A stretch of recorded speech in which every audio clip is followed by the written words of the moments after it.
For NJ Advanced Media, I'm Connor Hughes. Jets coach Todd Bowles issued a very stern challenge to his defensive line this week. That is, when you get down to the nitty-gritty of it, pretty simple.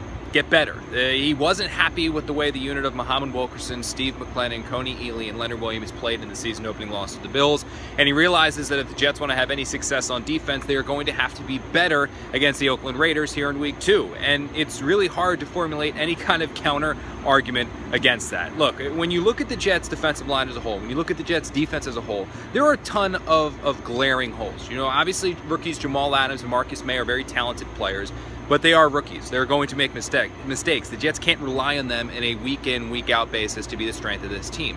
The cornerbacking unit, which with Morris Claiborne is definitely improved from last year, but still a ton of questions back there. Buster Skrine has been a disappointment since he joined this team. Justin Burris is still a giant unproven. Marcus Williams and Darryl Roberts kind of similar players in that regard. The linebacking unit, as you saw against the Bills, a giant question and a giant concern. The one certainty that the Jets have, or the one certainty the Jets believe they have, is the play of the defensive line.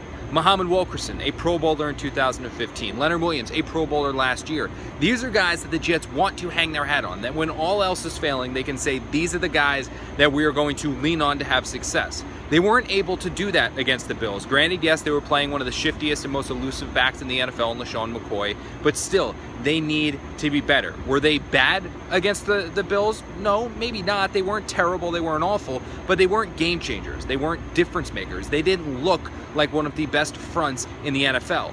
That's what the Jets need from them this year. That's absolutely what the Jets need from them here in Week 2 against the Raiders. For NJ Advanced Media, I'm Connor Hughes.